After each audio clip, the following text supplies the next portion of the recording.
Et ouais, 20e déjà. Je me faisais la même réflexion. Docteur Neverwhere, salut à tous. Est-ce qu'on m'entend correctement? Est-ce qu'on me voit correctement? Est-ce que tout est ok? Et est-ce qu'on peut démarrer à faire des piou-piou?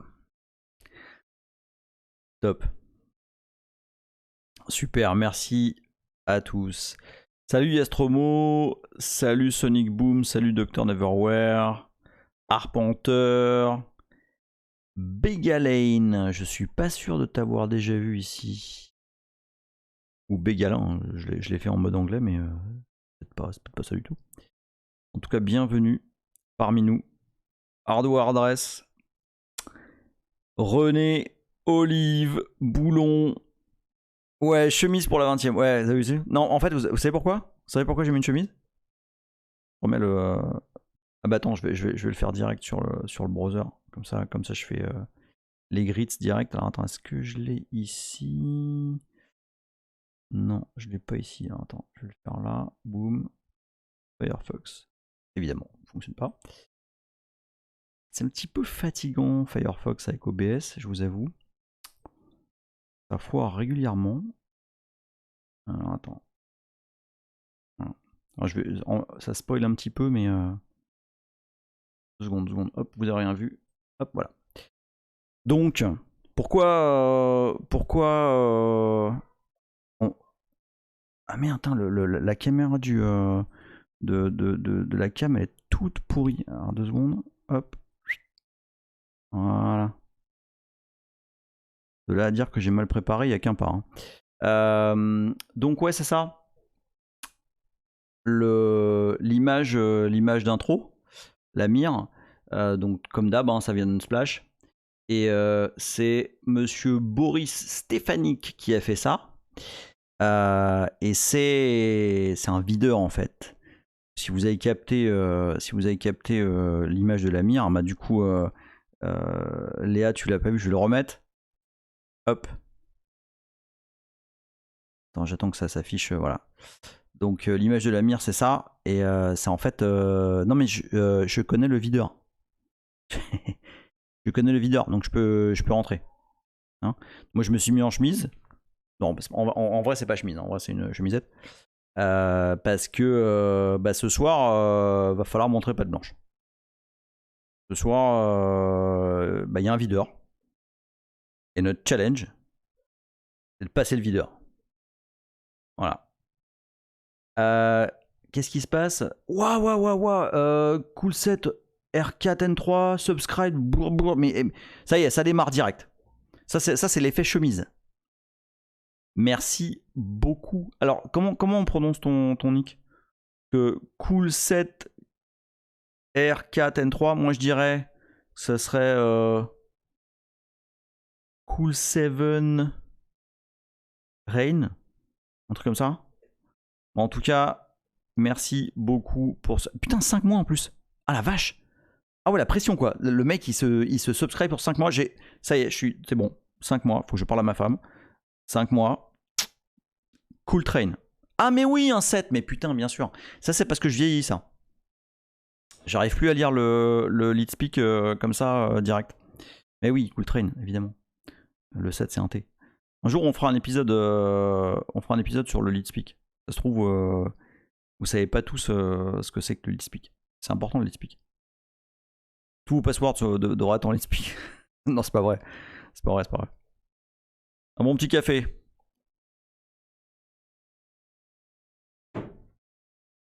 Alors, oui, mais en plus, je pense qu'on se connaît, Cool Train, effectivement.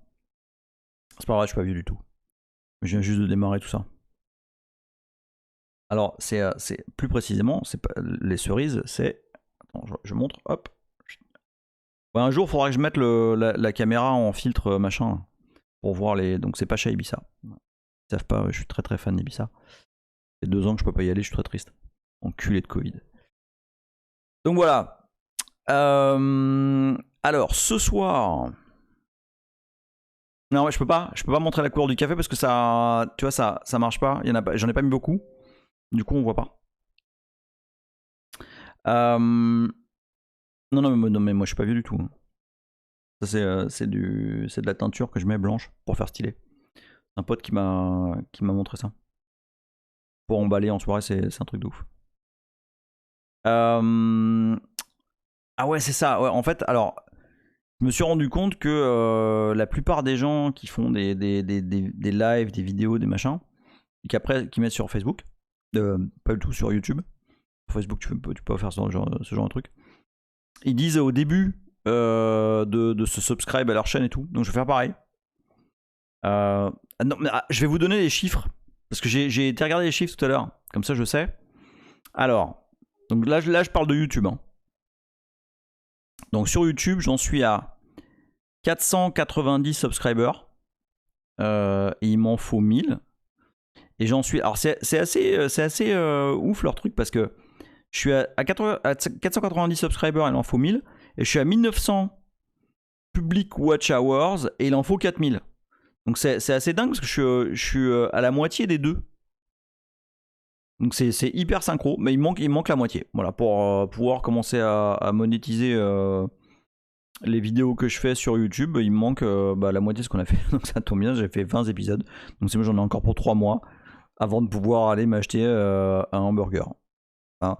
Et alors, pour info, donc donc il y a des sous hein, avec Twitch, mais juste pour donner un ordre d'idée d'à quel point je suis en train de devenir immensément riche grâce à Twitch. C'est donc j'ai accumulé. Alors attends, c'est dans ce truc là. En gros, j'ai accumulé 70$. Voilà. Donc autant vous dire que la Ferrari n'est pas loin. Je suis pas mal là. Hein. Comment ça, boomer? Je t'emmerde, moi, je suis pas un boomer, moi. Ouais, hashtag richesse. Nanti, mais moi, mais je suis un nanti. Hein. Tu te rends compte tout ce que je peux faire? Ah, le sondage. Attends, non, mais j'ai pas vu. Vas-y, c'est quoi? Soyons fous. À quelle classe d'âge appartenez-vous? Je vais pas répondre à ce truc. Ah merde! Mais en fait. En fait, c'est un canal de yeux. Ah, t'as la loose. Et vous savez, enfin, dans la loose, non, à la fin, on a l'âge qu'on a. Mais vous savez qu'à la base. Non, mais ouais, mais c'est ça, je suis suivi par le troisième âge. Non, mais le pire, mais ça me désole. Vous savez pourquoi ça me désole? Parce que moi, à la base, je suis très content hein, qu'on se retrouve entre nous et tout. Mais j'avais cette idée folle d'apprendre aux plus jeunes ce que c'est qu'un système Unix, comment ça fonctionne et tout, enfin tout ce qu'on voit depuis le début. Et finalement, on a quoi? On a une personne qui a entre 20 et 29 ans. Et 3 personnes qui ont entre 30 et 39 ans. Je parle de gens qui ont répondu au sondage. Ça fait. Enfin, c'est chaud quand même. On est 26 là. C'est quand même chaud. Enfin. Je sais pas. J'essaie de pas être aigri hein, par rapport à notre profession, par rapport à nos. Ah non, tu mytho René. Non, tu mens. Je ne te crois pas du tout. René est la personne la plus jeune de cette audience, je vous le dis. Donc ouais, c'est ça. Je suis un peu déçu quoi qu'on n'ait pas plus de 100, de 109, de 100 jeunes quoi. Peut-être qu'ils regardent sur YouTube, hein, je sais pas. Hein. Ouais, mais non, mais attends. Cool Train, je suis d'accord. Ceux qui ont envie de parler des anciens temps, etc. Mais moi, ce que je présente là, c'est pas forcément des trucs exclusivement vieux, quoi. Tu vois. Enfin, on apprend. Tu vois là, sur les derniers épisodes, on a quand même appris à péter une stack.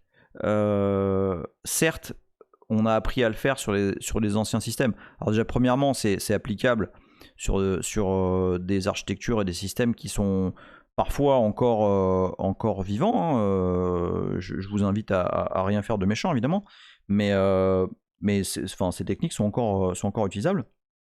Et puis là, petit à petit, on est en train d'apprendre des trucs un peu plus modernes. Là, depuis l'épisode précédent, on parle de Canary. La technique du Canary, elle est parfaitement utilisable aujourd'hui. Aujourd'hui, les binaires compilés sous Linux ont de base un Canary embarqué. On va voir justement comment qu'est-ce qu'on peut faire avec ça. Mais donc voilà, c'est juste. Je veux vraiment pas faire mon vieux con, hein, parce que c'est contre-productif. Mais je suis pas moi opposé fondamentalement aux technos type je sais pas, AWS, Docker, Kubernetes, les trucs un peu plus simples, ou en tout cas un peu moins low level. Mais je pense que pour être efficace sur des technologies comme ça, alors peut-être que c'est complètement con ce que je veux dire, mais je pense qu'il faut comprendre ce qui se passe en dessous. Ce qui se passe dans ton système. Parce que sinon tu fais n'importe quoi. Genre, administrateur système, ça veut pas dire personne capable d'éditer du YAML, quoi. Et aujourd'hui, c'est un peu l'impression que j'ai. Donc voilà, on va voir. Peut-être qu'avec le temps, il y aura plus de jeunes sangs qui viendront et qui vont apprendre tout ça, etc.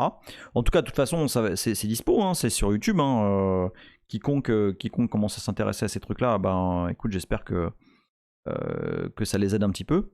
Et puis, en attendant, on est entre nous, entre personnes du troisième âge.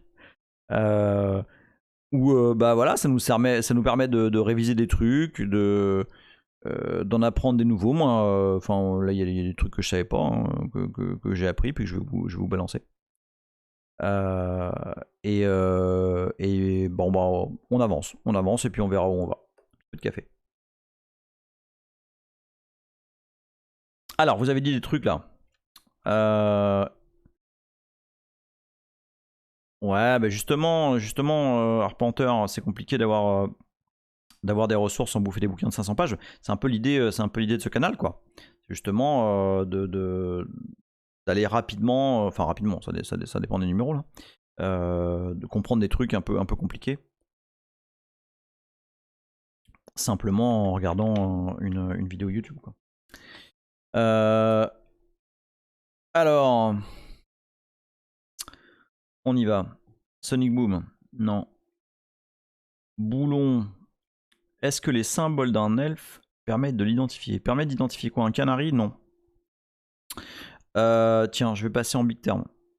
Hop. Je vais enlever le browser. En fait, pour identifier un canari, c'est très très simple. Vous allez voir. Quand je reprends... c'était comment déjà? Je sais pas quoi fail. Je me rappelle même plus le nom. Un canari, en fait, c'est simplement... Tiens, on va voir si je fais un strings de... c'était quoi? C'était moins vul, non? Le truc qu'on avait fait la dernière fois. Pipe grape fail. Voilà. En fait, pour savoir si un exécutable est compilé avec un check de canary, il suffit de regarder s'il y a cet appel à la libc. Voilà, tout simplement. Une prédiction. Est-ce que je fais une prédiction? Parce que là, ce soir, en fait, dépendant de la vitesse à laquelle on va, et c'est pas très bien parti, on va pouvoir soit comprendre quel chemin qu'on va prendre pour niquer le canary, soit aller jusqu'au bout et rentrer dans la boîte de nuit genre en serrant la main en videur, quoi. Alors, non mais je connais quelqu'un à l'intérieur. Donc comme c'est très très dépendant de la vitesse à laquelle on va, je dirais prédiction. Est-ce que tu sais jeter de la poudre aux yeux à un canari? N'importe quoi. Voilà.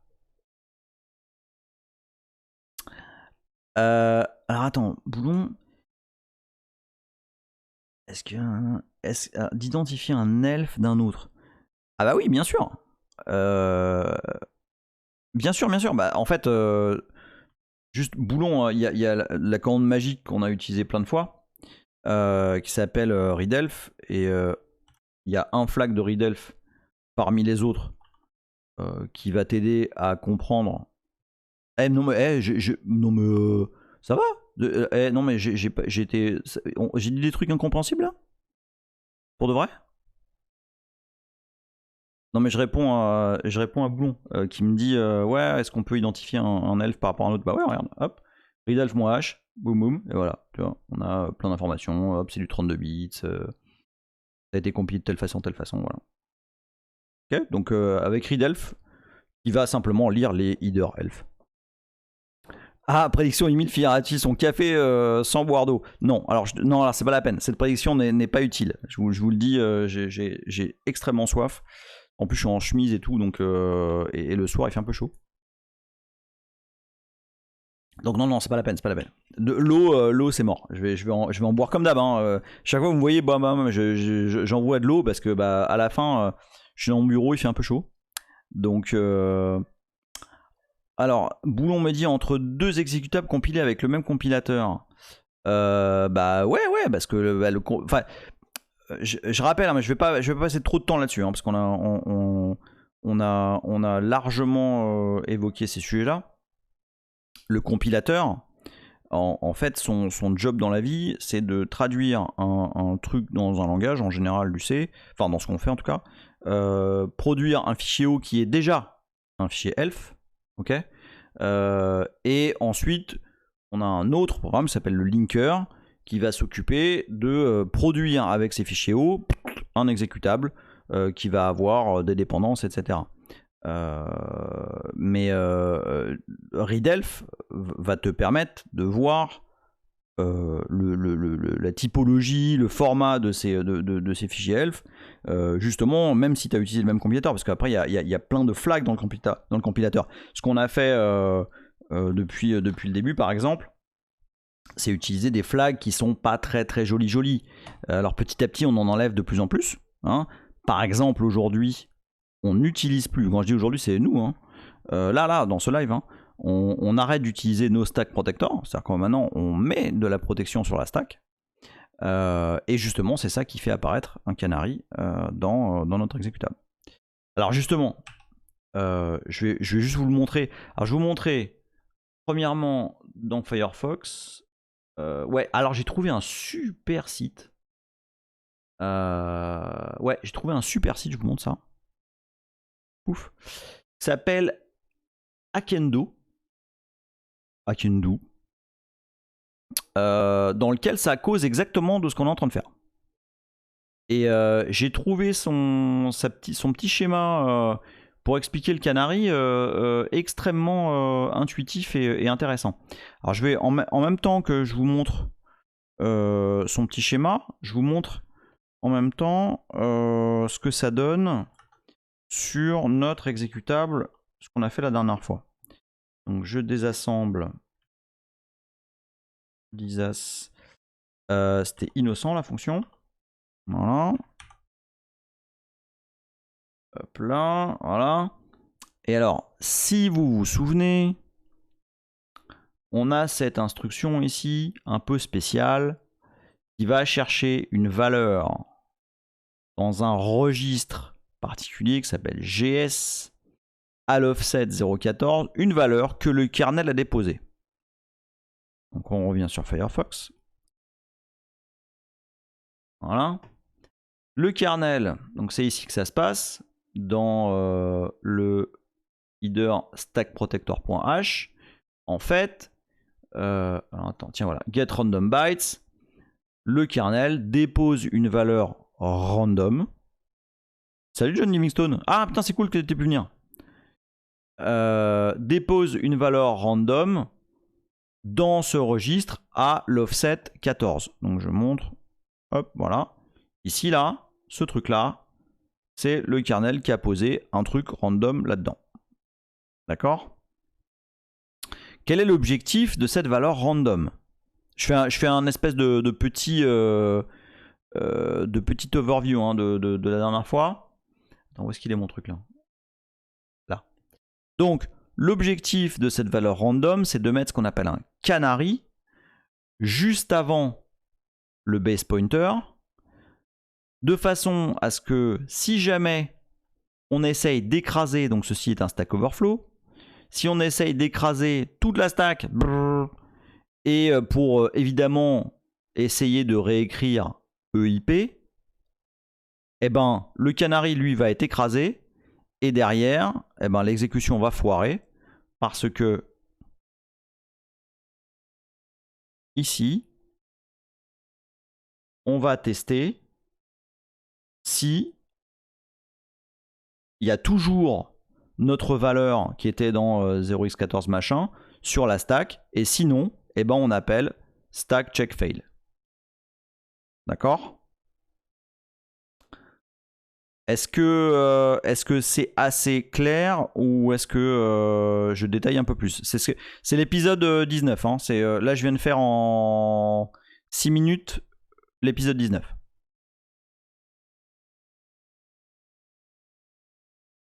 L'objectif du canary, c'est d'avoir un témoin qui finalement est sur la stack et qui, si jamais on fait un buffer overflow, est écrasé par ce buffer overflow. Et il y a un test dans notre code qui est injecté par le compilateur qui fait que si jamais ce canary n'est plus présent sur la stack, ça veut dire que la stack a été compromise, donc il y a un stack smashing. Donc quelqu'un a essayé d'éclater la stack. Et donc ben, on arrête le programme. D'accord? Je sais pas, attends, est-ce que. Ouais, ça va encore marcher ça? Non, je me rappelle plus comment ça marchait déjà. Moins vuln. Ouais, c'est comme ça. Donc là, normalement, boum. Voilà. Hein, quand on envoie. Donc c'est le programme moins vuln hein, qu'on a fait. C'est notre fameux Michel vuln, hein, .c. Sauf que là, on l'a compilé avec de la protection de stack.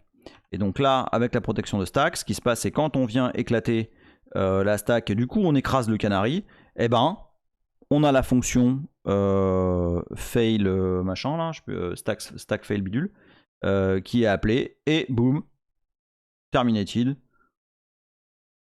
On a détecté une tentative d'écrasement de stack, et donc on s'arrête. Ok? Une question sur les pseudo-registres JS. Comment l'accès est-il protégé? Alors, en fait, les registres de segments, c'est un bordel. Ça ne s'adresse pas de la même façon que la mémoire virtuelle habituelle, celle gérée par Monique. Et en fait, on n'y a pas accès directement. Le CPU sait y accéder. Donc, par défaut, évidemment, le kernel sait y accéder. Mais par exemple, dans GDB, on n'y a pas accès. Tu vois, si je fais dans GDB, là, regarde. Si je fais GDB moins vuln, je vais mettre un breakpoint sur innocent. Run AAA. Et alors, tu vas voir any tac tac tac tac tac tac tac. Donc là, très bien, j'ai mis GS 0x14, donc offset 0x14 de GS dans EAX. Donc là, si je fais X de EAX, il n'y a pas de problème. Non, je pense qu'il faut un dollar. Ouais, non, pardon. C'est pas. Enfin, je peux pas faire X, je peux pas regarder ce qu'il y a dedans. Mais par contre, dans EAX, j'ai bien cette valeur-là qui est le canary. Hein. Ça, c'est le canary. Par contre, je peux pas faire. Je peux pas faire ça. Par exemple, je peux pas faire $GS. Enfin, si, je peux faire $GS, mais c'est pas une adresse. En fait, j'ai pas le droit d'accéder. Si je fais X de ce truc-là, non, ça marche pas. De toute façon, 0x33, c'est clairement pas une adresse. Enfin, pas une adresse habituelle, quoi. Pas dans la mémoire virtuelle. D'accord? Donc, il y a une tripotée de registres comme ça. GS, FS, SS. Enfin, il y en a quelques-uns. que tu peux pas adresser tel quel. Il y a Elia, tu pourrais repasser ton... T'as passé un super lien, je pense que c'était ce matin, justement sur les différents registres x86. Et c'était expliqué justement que ces registres-là, tu n'y as pas accès. Voilà. Donc c'est une mécanique différente pour accéder à ces registres de segments. Et donc tu n'y as pas accès tel quel. Voilà. Ok, donc ça c'était Yestromo. Alors, Sonic Boom, en bourrinant la stack, il n'y a aucun risque qu'on éclate aussi l'appel au check fail. Alors non, parce qu'en fait, tu vas... Le truc, c'est que à la base, c'est à l'épreuve des balles, cette histoire. Parce que de toute façon, ton check fail, il est ailleurs, quelque part dans la ellipse. Okay, donc tu peux bourriner la stack tant que tu veux. Tu vas jamais écraser l'appel au check fail qui est dans l'ellipse. Okay, c'est vraiment, à un moment donné, tu vois, regarde le bout de code qui est appelé. Hein, Attends, je te le remets.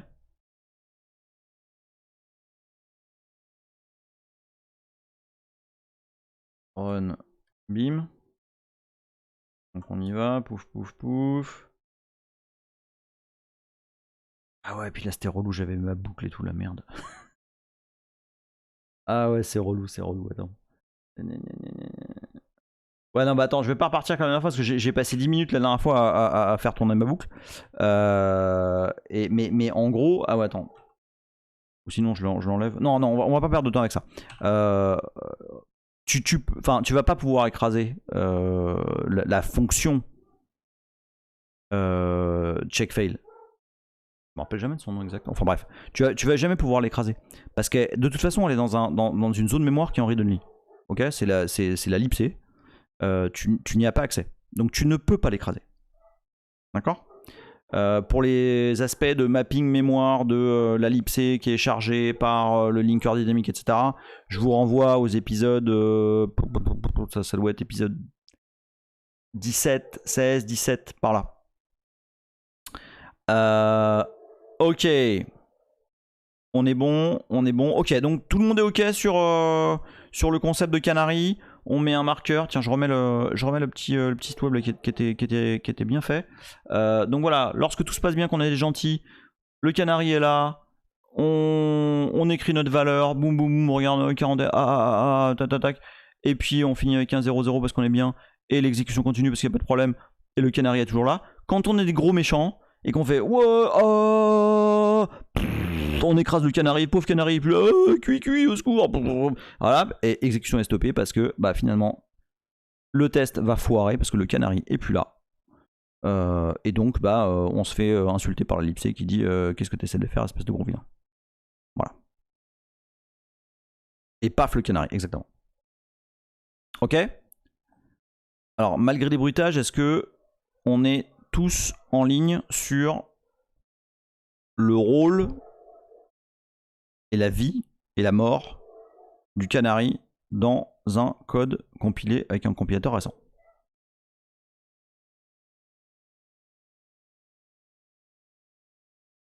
Je veux dire que qui dit mot consent. Alors, ok, cool. Maintenant, l'idée... Rip Titi, exactement. Salut Fido de Tours. Je suis pas sûr qu'on se soit déjà vu, donc bienvenue à toi. Ok, bon c'est cool. Si c'est clair pour tout le monde, c'est cool. Donc maintenant l'idée, je vais utiliser ce prétexte pour plusieurs choses. Déjà, on va faire un petit peu de C. Parce qu'à la fin, on dira ce qu'on voudra. Ah, t'es tout neuf. Bah écoute, bienvenue à toi. J'espère que tu reviens pas de trop loin. Parce que donc là, on a démarré cette petite aventure en juin. On en est à l'épisode 20. On a vu beaucoup de choses. Et là, aujourd'hui, donc on part du principe que on sait ce que c'est qu'un canary. Dans un objet, enfin dans un exécutable Linux au minimum. Et on va essayer de comprendre comment bypasser j'ai raconté pourquoi on appelle ça un canari? Non, mais Yastromo l'a dit. Attends, je remonte dans le chat et je ne le savais pas. Non, c'est pas Yastromo, c'est Johnny Mistone qui l'a dit. C'est une référence aux mines souterraines où on mettait des canaris en cage pour détecter les gaz. Putain, dégueulasse. Non, alors moi, j'aime pas qu'on fasse du mal aux animaux, hein, je vous le dis. Hein. Que ce soit des canaris ou des poulpes, c'est pas rien. Et salut Greg. On peut avoir l'épisode en bruitage des 10-15 derniers épisodes. Ouais, regarde. Alors, c'est facile.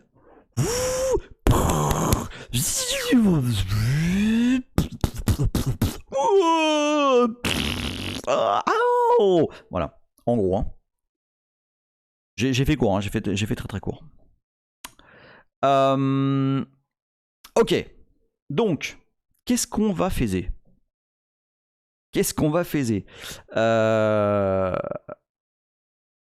Ouais, c'est ça. Je veux vous montrer. Alors, on va faire un petit peu de C.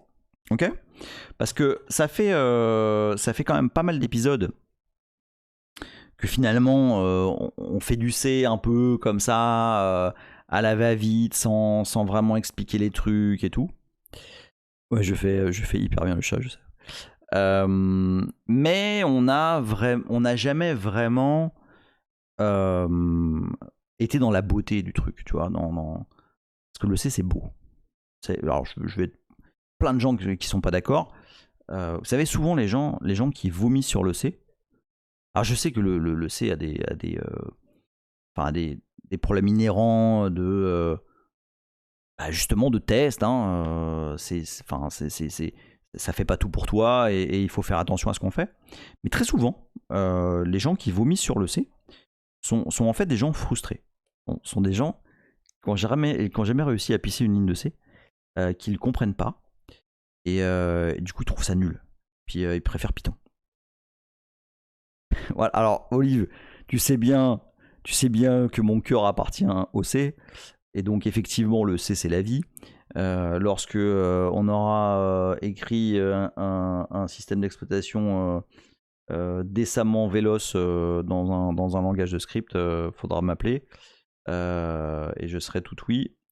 Bref, en tout cas, je ne vais pas rentrer dans ce genre de considération, mais voilà, le C à la fin, c'est le langage du système d'exploitation, en particulier Linux, mais également de l'intégralité des Unix-like d'aujourd'hui. Et de ce fait, je pense que c'est un langage qu'il faut connaître. Oh merde, best of tes bruitages. Oh putain, je vais pas le regarder maintenant, mais je me le garde grave. Vous êtes des pétés, hein, je vous jure. Mais ce canal, il me fait délirer parce qu'en fait, il vit sa vie, quoi. En plus du truc. Alors, ce que je vous propose, c'est de faire un petit. On va appeler ça comment? On va appeler ça. Michel Cuy. .c. Voilà. Et on va faire un petit peu de C. Alors, l'objectif de ce petit code, il est très simple, c'est de dévoiler le canari. Voilà. Alors, Rogue One, je suis extrêmement d'accord avec ce que tu dis. Le C est très logique et proche de l'électronique. Tout à fait. Tout à fait. Et vous allez voir, enfin, vous allez voir. Quand on commence à toucher un petit peu des trucs où on se rend compte qu'on est très proche de la machine avec le C, c'est là qu'on se rend compte, merde, putain, ça défonce ce truc. Alors, on l'a vu plusieurs fois, le point d'entrée, alors ceux qui connaissent les épisodes précédents doivent rigoler doucement, le point d'entrée d'un programme en C, c'est main. Mais pour ceux qui ont vu les épisodes précédents, je ne sais plus lesquels, etc., vous savez que ceci est évidemment un énorme mensonge. J'adore les gens qui me traitent de menteur. Mais j'adore. Mais oui, je suis un menteur. Fake news. Voilà. Ah, vous me faites délirer, je vous jure, vous me faites délirer. Et c'est pas le café, hein, vous me faites délirer. Donc oui, effectivement, le vrai point d'entrée pour un programme qui est compilé, nanana, elf et tout, est en réalité underscore start. Mais pour un programme C, nous sachons, qui derrière va être appelé avec la petite magie de la libc, etc., qu'on a vu plusieurs fois, et ben c'est simplement main, ok. Mais voilà, on sait tous maintenant, nous sommes des êtres illuminés, nous savons que en réalité, main n'est qu'un homme de main qui est manipulé par la libc. Voilà. Ok, donc main, on peut l'appeler comme ça, on peut faire un programme comme ça. Hein. Regardez. Donc on va faire très simple, hein, moins haut Michel Dumb. Non, on va faire Michel Dumb. Comme ça. Et Michel Cuit. Hop, voilà. Donc Michel Dumb ne fait strictement rien. Rien. Tout est mensonge. Il y a des... tout est mensonge. Tout est... Non mais, si vous vous souvenez, et je vous prends un témoin, si vous vous souvenez des tout premiers épisodes de cette série, j'avais commencé à vous dire qu'il y a beaucoup de mensonges dans Unix. Et petit à petit, je vous ai... Voilà, il y a des mensonges partout. Voilà. Ah mais c'est vrai, hein. Alors, donc voilà, Michel Dumb ne fait rien. Donc je reprends Michel Cuit. Donc voilà. Donc ça c'est le programme le plus bidon qui existe. Et alors dans ce programme, on peut utiliser des paramètres. Hey, salut Tix le Geek. J'espère que je te nique pas des auditeurs, parce qu'en fait on se télescope, on se télescope nos lives. Donc voilà, dans cette fonction, parce que c'est une fonction, on peut passer des paramètres. Ces paramètres, vous les connaissez. C'est les fameux paramètres qu'on passe en ligne de commande. Et ces paramètres, on les déclare de cette façon. On dit voilà, int argc. Alors c'est une norme, hein, on pourra appeler ça autrement, hein, on s'en fout. Hein. Int argc qui sont en fait le nombre de paramètres qu'on va passer à main. Et puis char étoile arg v qui sont en fait qui est un pointeur vers différentes chaînes de caractères qui vont être en mémoire. Okay. Ça, si je fais, à partir du moment où je fais ça, j'ai accès à des paramètres que je vais passer à mon programme lorsqu'il sera compilé. Ok. Cool Train, Grifted, Tier 1 sub to Dr. Neverwar. Eh mais vous êtes magnifiques tous là. Alors pourquoi C et V alors honnêtement C ça doit être pour count et V ça doit être pour value. À vue de nez. Pourquoi argc? À mon avis c'est arg count. Ah counter tiens. Ouais c'est ça. Et V ça doit être pour value. Je présume hein. J'avoue je sais pas. Mais je suppose que c'est ça. Donc oui d'ailleurs tiens j'en profite la petite parenthèse. Ceux qui aiment bien ce qu'on fait là. Tripoter un peu des trucs low level et tout. Allez suivre, abonnez-vous à la chaîne de Tix le Geek parce que ce qu'il fait est injustement non suivi. Il fait des trucs, j'adore. Enfin, il manipule de la libSDL, il fait du hacking hardware. Franchement, suivez sa chaîne. C'est, enfin. Je vous le dis, je sais pas parce qu'il est là, hein, je vous le dis parce que moi je l'ai suivi quelques fois.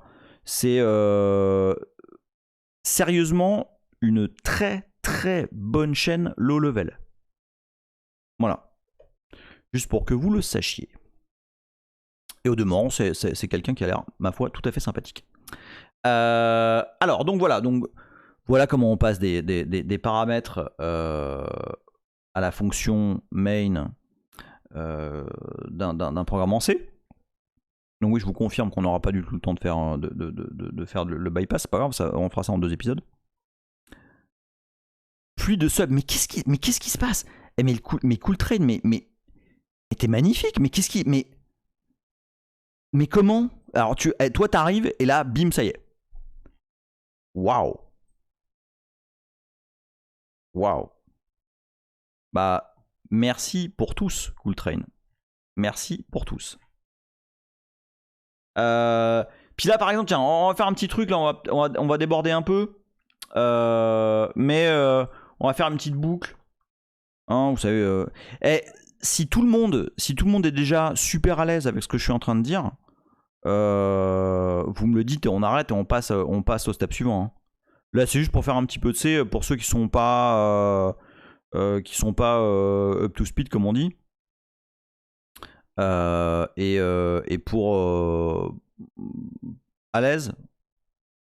Ok, donc je passe ça, parce que j'allais faire une boucle, machin, qui va faire for i, machin, de 0 à arc C, enfin voilà, rien de super ouf. Hein.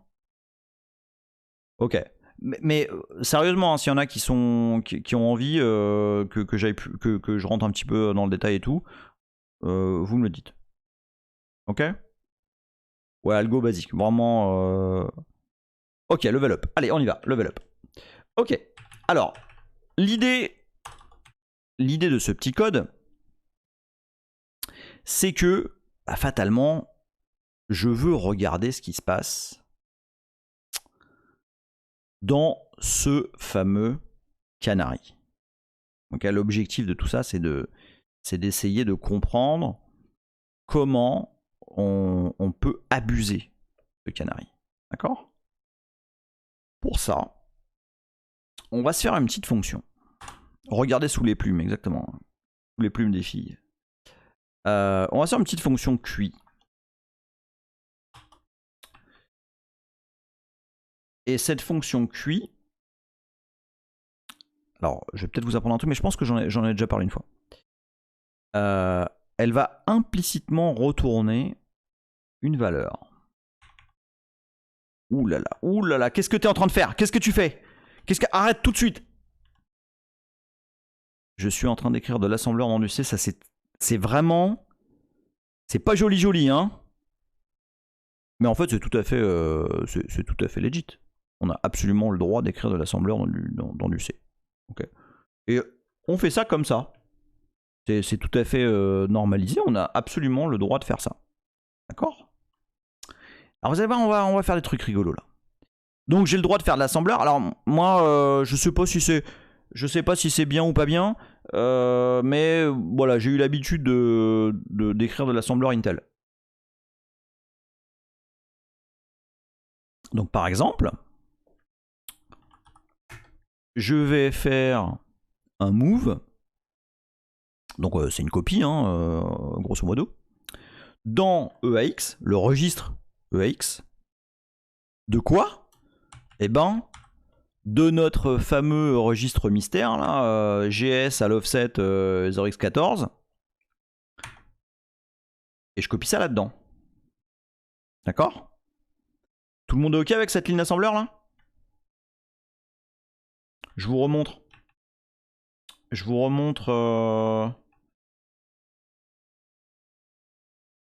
Attends. Disas. Où tu es, mon Disas, là? Putain, t'es chiant, hein. Voilà, ok. Voilà. Hop, regardez. Je ne fais rien de plus que ça. Je fais pareil que ce que fait la fonction implicitement insérée par le compilateur. Donc voilà, en gros je fais ça. Et alors là, je vous dis un truc que vous savez peut-être pas. Par convention, le retour d'une fonction est placé dans EAX. Ça veut dire quoi? Ça veut dire que ici, si je fais printf. Oh, qu'est-ce qu'il fait? Qu'est-ce que tu fais? Arrête! Qu'est-ce que tu es en train de faire? Arrête tout de suite ces incantations. Là, j'ai le droit de faire ça. Parce que, par défaut, alors, j'ai noté le site hein, pour vous le montrer. Pour vous dire que je dis pas des bêtises hein, quand même. Tac. Hop.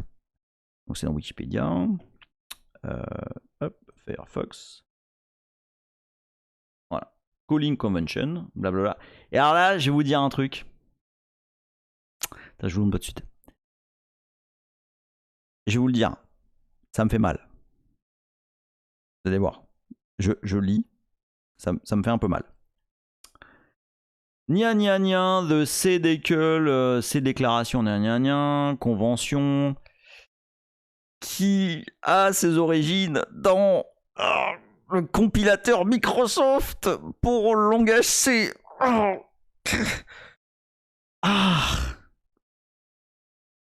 Eh ouais. Eh ouais. Eh ouais, c'est comme ça. Non, mais ils ont fait des trucs quand même. Non, mais ils ont fait des trucs. Ce langage est nul. Donc, effectivement, ça dit integer values, donc les valeurs int et les adresses mémoire, donc typiquement les chaînes de caractères, etc., sont retournées dans le registre EAX. Ok, c'est une norme, c'est une convention. D'accord?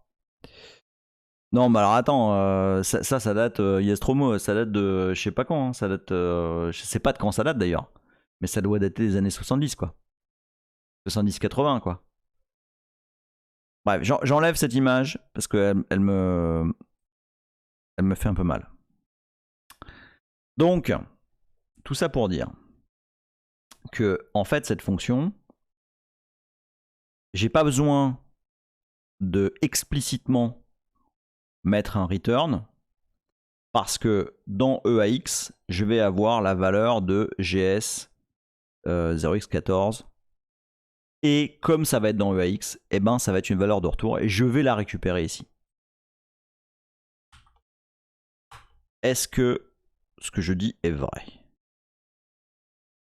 CC-M32 parce qu'on est toujours en 32 bits, je le rappelle, pour des raisons de facilité d'explication de ce qu'on est en train de faire. Et si on n'était pas en 32 bits, eh ben, ça serait pas GS 0x14, mais ce serait FS 0x28 en 64 bits. Mais c'est également un registre relou qu'on n'a pas le droit d'aller lire, etc. Moins haut. Comment je l'ai pu. Bah tiens, on va commencer à l'appeler Michel Cuy. Michel Cuy de michelcuy.c. Ah, sa mère. Ah oui, mais oui, je fais un printf. Eh oui. Oui, bah alors oui. Eh oui. Printf. Donc là c'est important ça. Parce que, vous voyez, dans un code C, j'appelle des fonctions.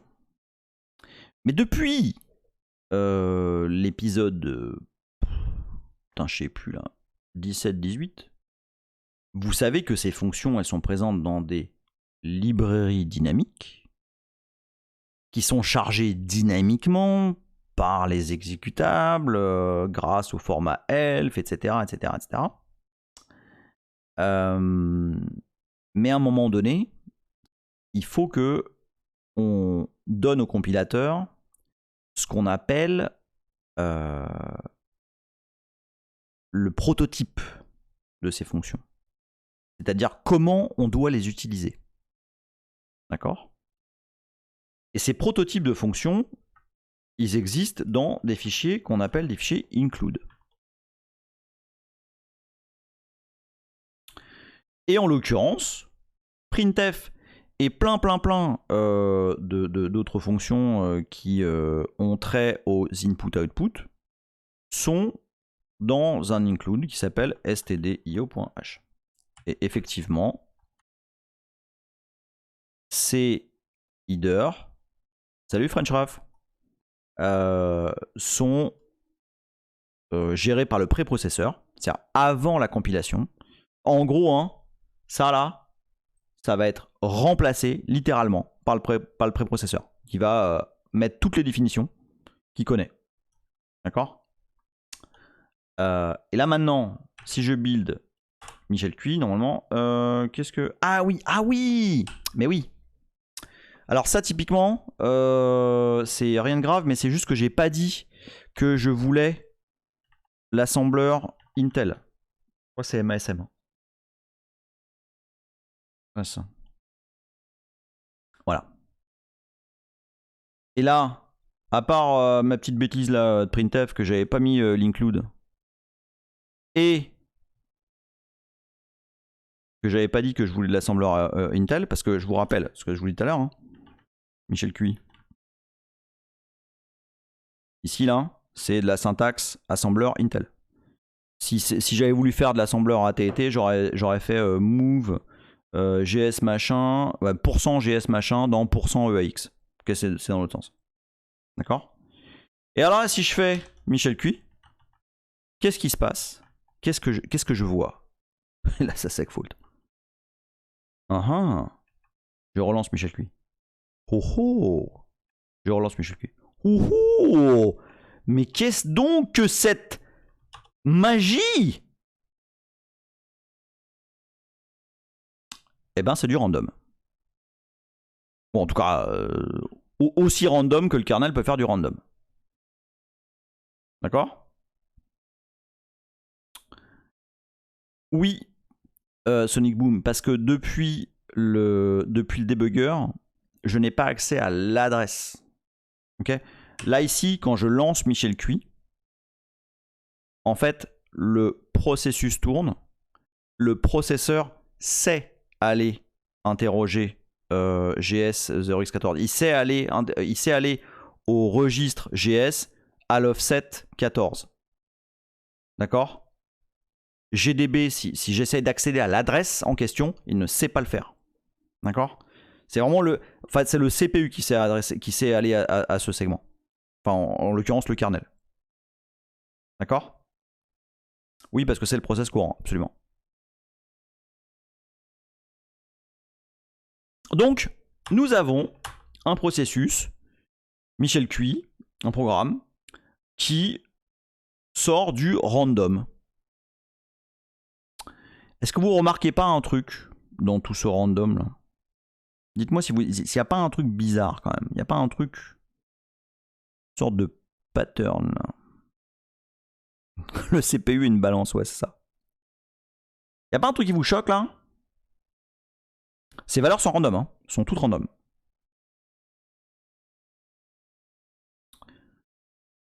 Regardez bien là. Toutes ces valeurs là. Elles sont parfaitement random. Exactement, Yastromo. Le 0-0 final, c'est quand même chelou. Elles sont toutes supposément random, mais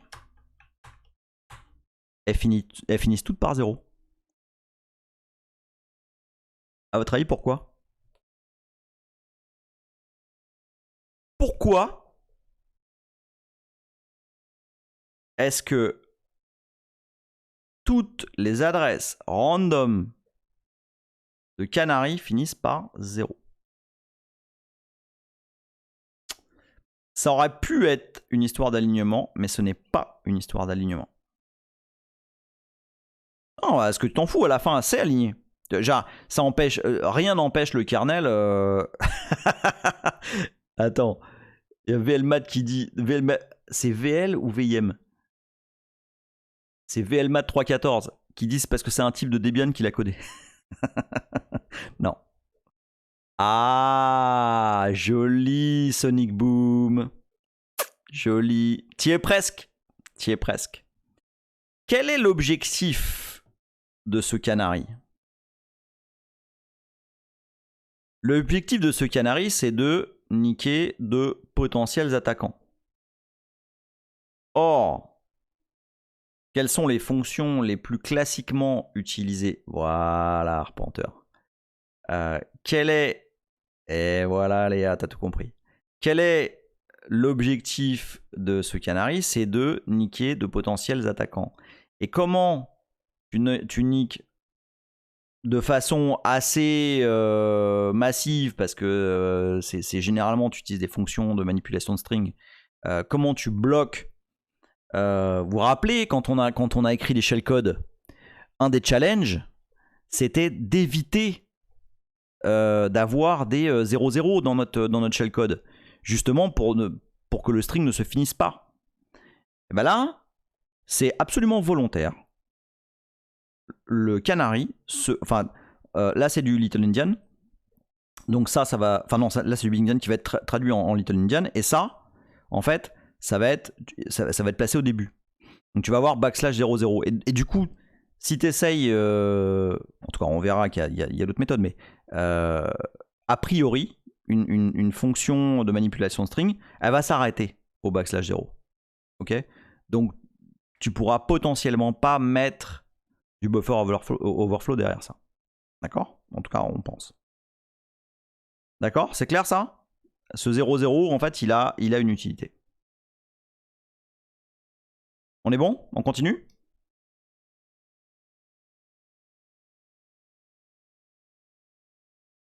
C'est intéressant ça, moi je trouve ça intéressant. Alors, on reprend Michel Cui. Si vous avez un stress, vous me le dites. Hein.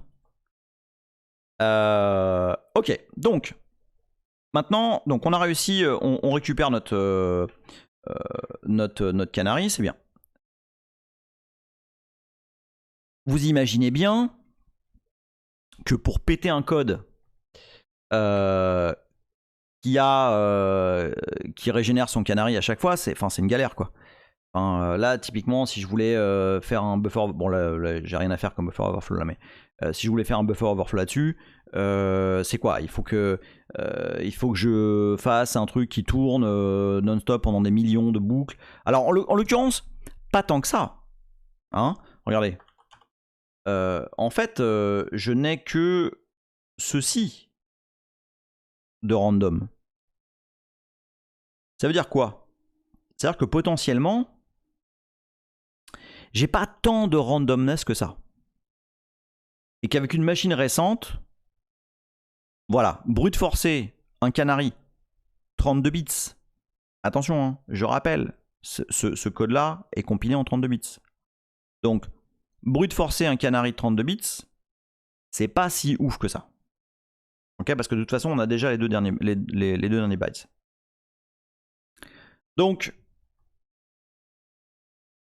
on se dit, voilà, il y a moyen. Néanmoins, si mon code là, c'était un truc un peu tendax, et que je voulais le péter avec un brute force, genre je passe en paramètre une valeur machin, bon, je pense qu'on peut le laisser tourner un certain nombre de temps. Parce que à chaque fois que le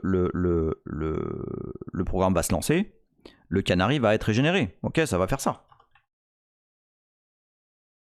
Et donc ça veut dire qu'il faut que j'ai un bol, mais genre de ouf, pour tomber avec ma génération automatique, mon brute force, sur le bon truc. D'accord?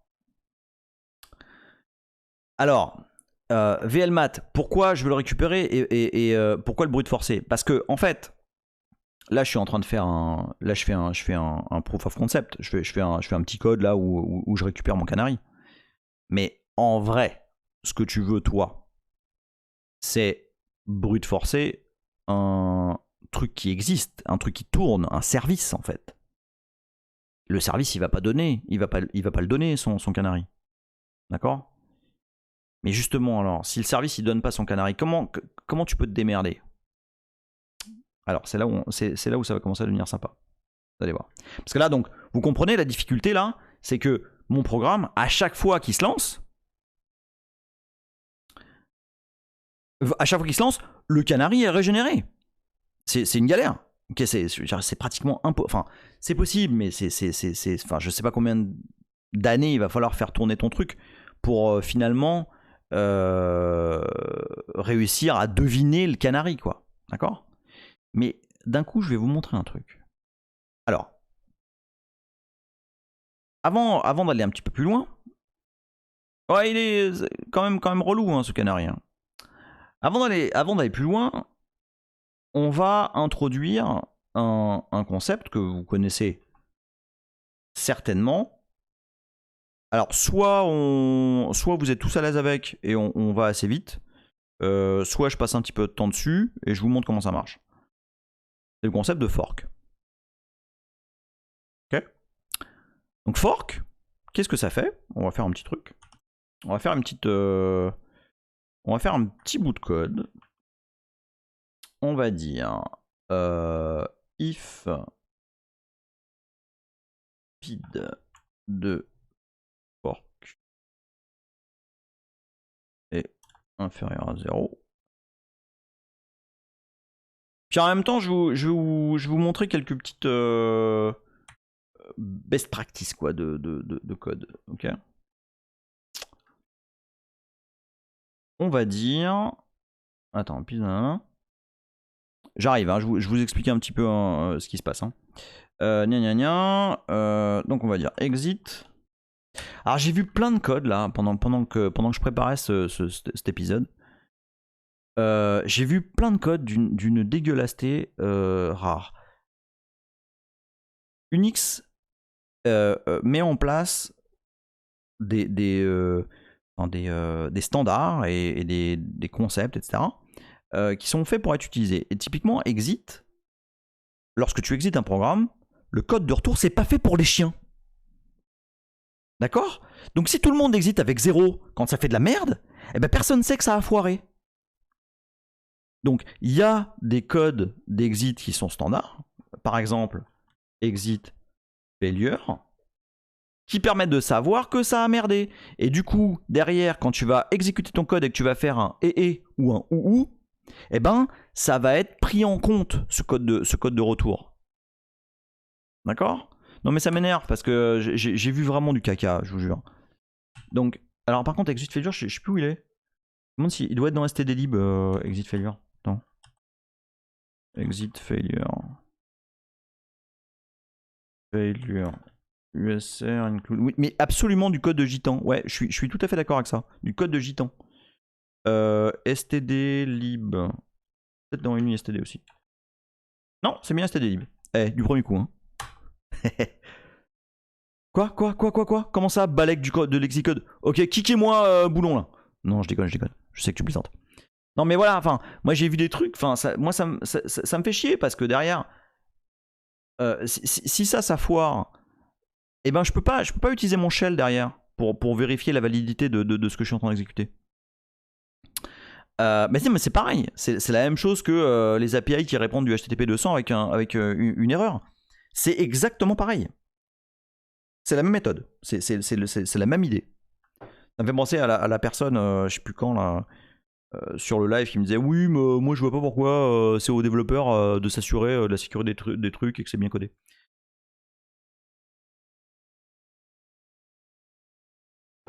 Donc, ici, qu'est-ce que je fais? Ici, qu'est-ce que je fais? Oui, je te promets, TXLeague. On a eu quelqu'un, alors je me rappelle plus son nom, mais c'était la dernière fois ou la fois d'avant, hein, quand je parlais des buffers overflow, et où je disais qu'il revenait aux développeurs de prendre ses responsabilités par rapport à son code, etc. Oh ouais, mais n'importe quoi, c'est au système de s'assurer qu'il n'y a pas d'erreur et tout. Non, enfin, c'est assez dur à entendre, à lire. Donc, qu'est-ce que je fais ici? Ici, donc ça on appelle système déjà. Hein, vous vous rappelez? Ah, c'est toi. En tant qu'admin, je ne fais jamais confiance. Ah non, mais c'est pas. Non, c'est pas toi qui a dit ça. Il y a réellement quelqu'un qui a dit que. Je viens de péter ma montre là, pendant que je parlais là. Je vais l'enlever. Je pense vraiment pas que ce soit toi. Hein. Il y a quelqu'un qui a dit que c'était pas aux développeurs de faire gaffe à son code. Alors peut-être que j'ai mal interprété, etc. Et je suis calme. Laissez-moi prendre un verre d'eau.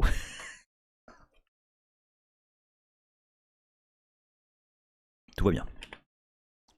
Non mais c'est vrai, je vous jure, regardez. Non, je plaisante pas en plus.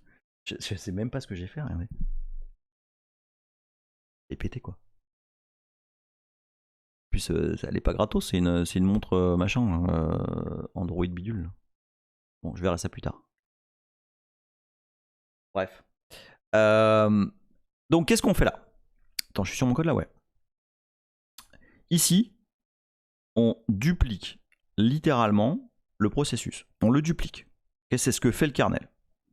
Il copie, enfin, genre, à la fin, il n'y a pas de magie. Hein. C'est une copie pure et dure des structures du processus fils vers les structures du processus père. Ni plus ni moins. Et donc là, en fait, à ce stade, alors ça, là c'est un peu de la schizophrénie parce que à ce stade, on se retrouve avec deux processus. Un fils qui a un PID de 0 et un père qui a un PID. D'accord? Alors si je fais if, tiens on va faire ça bien. On va même mettre un message d'erreur et tout. Je vais pas utiliser perror qui a une fonction très pratique qui fait les deux à la fois. Mais c'est juste pour vous montrer des petites fonctions là. F printf de stderr. F printf permet d'écrire sur un file descriptor en particulier. Et là je veux écrire sur stderr s'il y a de la merde. Donc stderr, je sais pas moi, fork error. Voilà. Exit failure, voilà. Boum. Et j'ai oublié mon point virgule, comme d'hab. Hop, voilà. Et donc là, à ce stade, j'ai deux processus. J'ai le master, j'ai le père, pardon, et j'ai le fils. Donc, si vous vous rappelez de vos cours de C ou si vous avez fait un peu de C, etc., vous savez que pour dire 0, on a le droit de dire not PID. En fait, si PID égale 0, on peut l'écrire comme ça, if not PID. Après, on va le faire bien. Et enfin, bien. J'ai fait tout le temps if not PID. Okay. Mais bon, pour que ce soit très explicite, on va le faire comme ça. Et là, on va dire... on va faire un printf. No. Et là, on va dire else printf. Qu'est-ce que je vais écrire?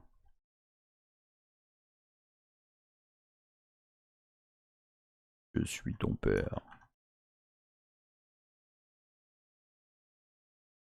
Voilà. Alors, je sais que c'est pas le vrai dialogue. Hein. Voilà, merci Greg. Hop, voilà. Et alors, là, à la fin de ça, on va juste faire un truc. On va ajouter une petite fonction qui est wait. Et wait permet d'attendre la terminaison des processus fils pour pas que ce soit le bordel et que ça s'affiche n'importe comment. Donc tac, alors est-ce que j'ai fait de la merde là? On y va parce que là je suis un peu sans filet. Donc if pid égale 1, ok. Il y a un objectif à ça, hein, vous allez voir, hein, qui est lié au canari et tout, mais pas tout de suite. D'abord on fait un petit fork juste pour montrer à tout le monde, voilà, hop, père, fils et tout. Ok. Alors on y va. Où il est mon CC? Il est là. Ouais, pour l'instant, j'ai pas besoin d'autre chose. Oula. Alors là, il me manque plein de trucs. Alors, premièrement, j'ai pas déclaré PID. Bravo, Emile, bravo. Très bien. Vraiment très bien. Ensuite, j'ai pas mis include dans lequel il y a fork. J'ai pas mis include dans lequel il y a exit. Exit failure, bah pourtant je l'avais mis, non? Non, je l'ai peut-être pas mis. Et j'ai pas mis l'include dans lequel il y a wait. Vraiment, je pense qu'on est pas mal. Je pense qu'on est pas mal. Eh mais arrête de spoil Sonic Boom. Chut. Sonic Boom. Chut. Vous ne lisez pas ce qu'a mis Sonic Boom. Non mais ça c'est moche hein. T'as pas le droit de me spoiler comme ça putain. Ah.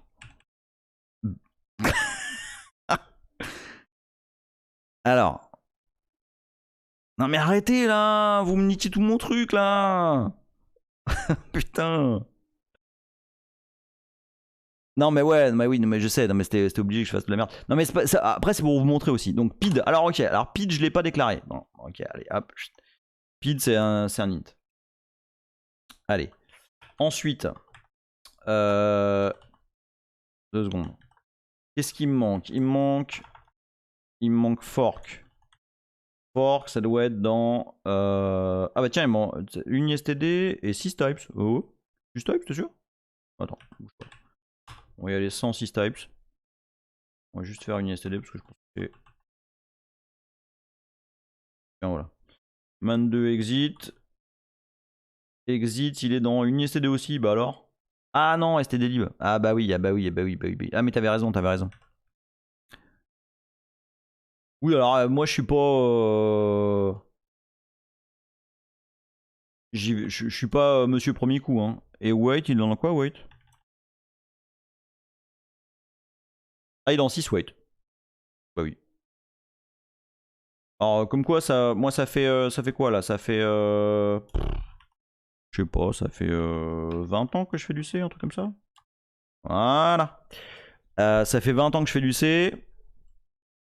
Et comme vous pouvez voir, ça passe jamais du premier coup. Et de toute façon, on s'en fout. Man est là. Donc, Michel, Cui, qu'est-ce qui va se passer? Oh oh! Voilà, ok.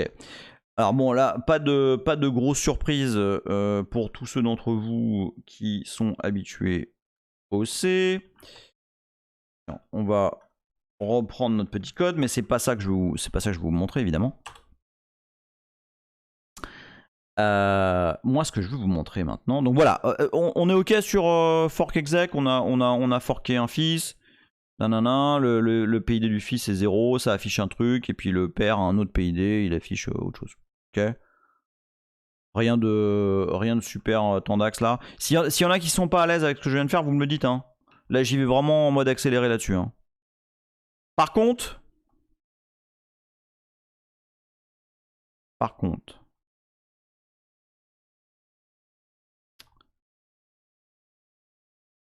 alors, bah là c'est con parce qu'il y en a qui ont spoilé, putain.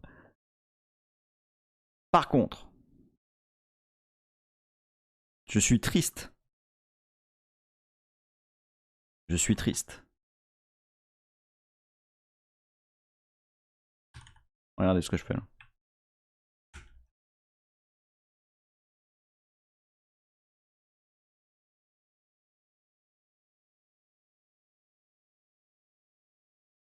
Alors, c'est absolument pas backslash déjà. Mon café est un peu fort, j'ai l'impression. Et là.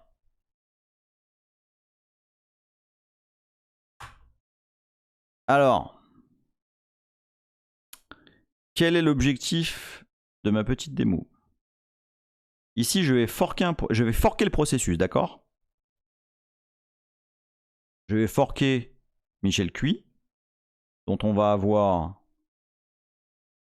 le canary ici. Je fork. Je suis dans le fils. Et je vais réafficher le canary ici. Allons-y.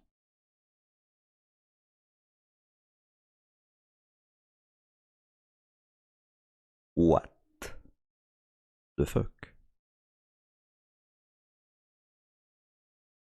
What the fuck? Qu'est-ce que le fucking fuck? Mesdames, messieurs, c'est avec grand regret que je dois vous dire que le fork d'un processus a le même canary. Et là, bah c'est la merde. C'est la merde. Parce que imaginons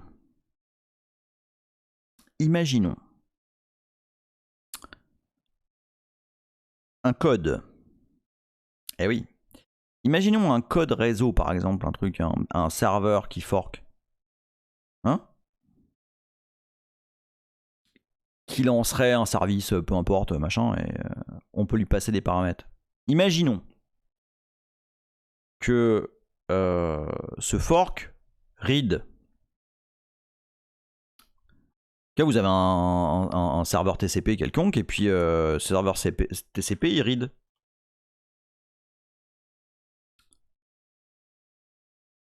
Eh ben, read attempts to read up to count bytes. À aucun moment ça parle de backslash 0 là-dedans. Donc, on pourrait parfaitement imaginer d'avoir un serveur qui fork, qu'on interroge, sur lequel on loupe un certain nombre de valeurs, et à un moment donné, bah, on tombe sur la bonne valeur, qui est le canary.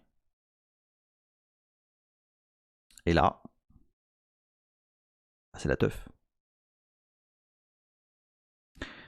C'est ce que je me propose. C'est ce que je me propose de vous exposer dans le prochain numéro de Linux from Scratch. Là, vous me haïssez. Je sais. Aïe, Didier. Je le savais. Mais non, mais parce que là, on peut pas. Bah oui, mais oui, mais on peut pas. Non, mais j'avais dit. Parce qu'en plus, le pire, c'est que c'est prêt, en fait. Je l'ai déjà fait. J'avais préparé. Mais je peux pas faire ça en mode vite teuf. Et là, ça fait... là, ça fait 1h20, putain, qu'on cause, là. C'est... Mais non, je peux pas... Mais non, putain, restez abonné. Mais non, en plus, regardez l'état de ma montre à cause de vous, là. Non, mais... Regarde. Je mens pas. Non, je vous promets. C'est exactement ce qu'on va faire. Oui, non, mais je sais. Mais c'est parce que là, sinon, on est embarqué pour 1h30, là, ça va pas le faire.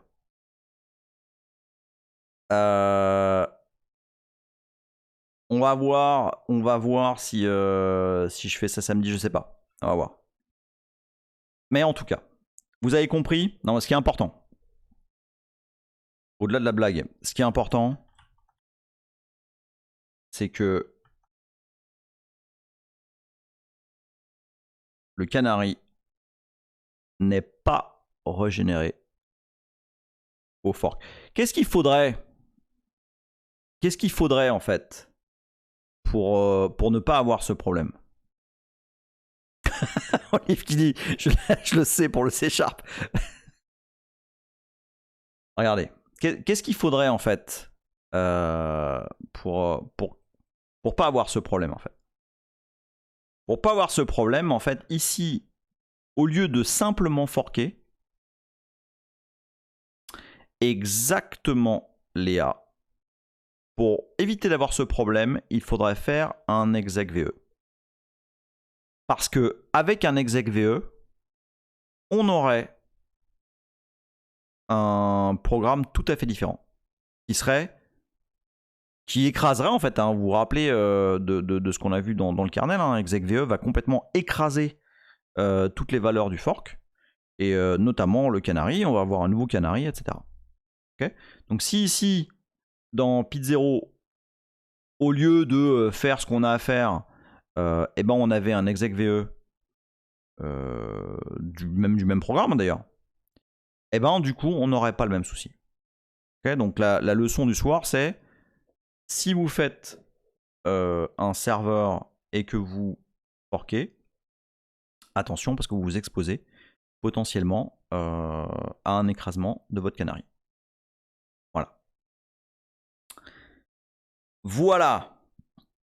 Est-ce qu'on a appris des trucs ce soir là? Ou est-ce que j'étais un peu lent sur... Mais je pense que j'avais besoin là de faire une petite intro là parce que bah, au final les notions qu'on